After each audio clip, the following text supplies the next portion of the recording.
हिमाचल प्रदेश के सोलन जिले की एक शांत पहाड़ी पर खड़ी एक ऐसी इमारत जिसे देखने के बाद आप सोच में पड़ जाते हैं, क्या ये वही जगह है जहां कभी इंसानियत की सबसे बड़ी परीक्षा ली गई थी। आज जिसे हम डगशाई जेल के नाम से जानते हैं, उसका असली नाम था दागे शाही। ये कोई मामूली जेल नहीं थी, ये वो जगह थी जहां ब्रिटिश साम्राज्य ने राजनीतिक विद्रोहियों से लेकर आम सिपाहियों तक को कैद किया, सजा दी और कई बार खत्म कर दिया। मैं गीता ठाकुर और आप देख रहे हैं खासम खास हिमाचल का ये विशेषण, जिसमें आज हम बात कर रहे हैं उस जेल की जिसे हिमाचल की धरती पर अंग्रेजों ने अपने सबसे खतरनाक कारनामों के लिए चुना, डगशाई जेल, जहां की दीवारों ने आजादी की तड़प को बहुत करीब से देखा है। 1849 में ईस्ट इंडिया कंपनी ने करीब 72,875 रुपए खर्च करके इस जेल का निर्माण करवाया। उस समय के हिसाब से ये रकम बहुत बड़ी थी और ये इस बात को भी दिखाता है कि अंग्रेजों के लिए ये जेल कितनी अहम थी। डगशाई कैंटोनमेंट को भी उसी दौर में बसाया गया था और ये जेल उसी के एक कोने में बनाई गई थी। टी आकार में बनी ये जेल अपने ढांचे में जितनी सीधी दिखती थी, भीतर से उतनी ही जटिल और कठोर थी। इस जेल में कुल 54 कोठरियां बनाई गई थीं, जिनमें से 16 को सेलुलर कन्फाइनमेंट यानी एकांत कारावास के लिए बनाया गया था। इन कमरों में ना खिड़की थी, ना रोशनी का कोई साधन।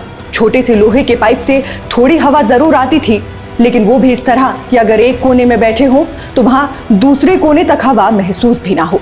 सागौन की मोटी लकड़ी से बनी फर्श, मोटे दरवाजे और बाहर की दुनिया से पूरी तरह से कटा माहौल, ये सब मिलकर इसे एक अत्याचार केंद्र बना देते थे। दागे शाही नाम क्यों पड़ा? क्योंकि यहाँ के कैदियों के माथे पर लोहे की गर्म सलाख से नंबर दागे जाते थे। ये सिर्फ पहचान नहीं थी, ये अपमान और दमन की वो निशानी थी जो ताउम्र कैदी अपने साथ लिए फिरता था। और यही दाग धीरे धीरे डग बना और डगशाई नाम पड़ गया। ब्रिटिश दौर में ये जेल इतनी बदनाम थी कि इसे उत्तर भारत का काला पानी कहा जाने लगा। 1857 की क्रांति के दौरान जब भारत के अलग अलग हिस्सों में सिपाहियों ने अंग्रेजों के खिलाफ विद्रोह किया, तब हिमाचल के कसौली क्षेत्र में तैनात गोरखा सिपाहियों ने भी बगावत की। इन सिपाहियों को डगशाई जेल में लाकर बंद किया गया। ये लोग ब्रिटिश सरकार के लिए सैनिक थे, लेकिन उनके भीतर भी आजादी के लिए वही जज्बा था जो देश के बाकी हिस्सों में भड़क रहा था। 1914 का कोमाघाट मारूकांड इस जेल के इतिहास में एक और बड़ा मोड़ लेकर आया, जब कुछ भारतीय, विशेष रूप से सिख नागरिक, कनाडा के वैंकूवर बंदरगाह पर दाखिल नहीं हो पाए और उन्हें जबरन भारत वापस भेजा गया, तो ब्रिटिश सरकार ने उन्हें विद्रोही घोषित कर दिया। उनमें से कई को कोलकाता में गोली मारी गई और लगभग 350 लोगों को डगशाई जेल में बंद कर दिया गया।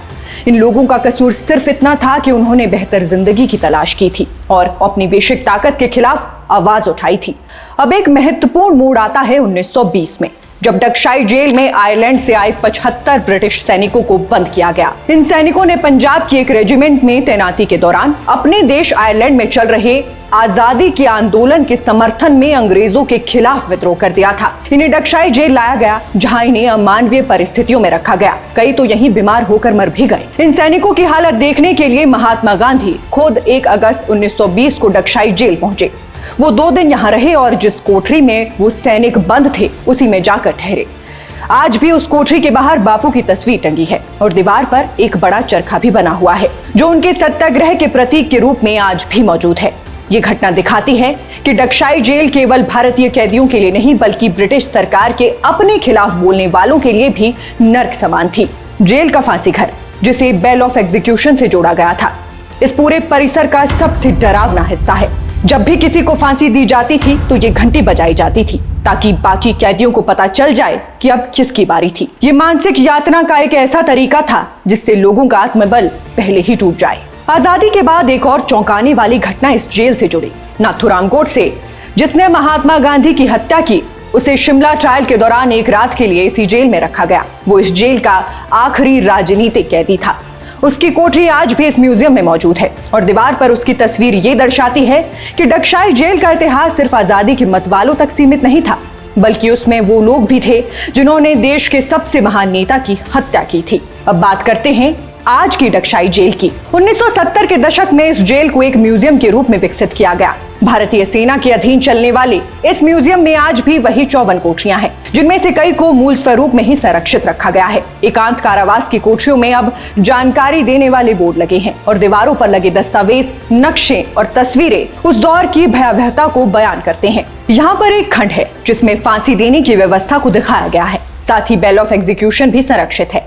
जेल के भीतर आपको एक मेडिकल रूम भी मिलेगा जो बताता है कि कैसे कैदियों को बीमार होने के बाद न्यूनतम चिकित्सा सुविधा मिलती थी। और हाँ, आज भी एक बहुत ही पुराना और असली तोप मौजूद है जो अंग्रेजों के समय में यहाँ रखी गई थी।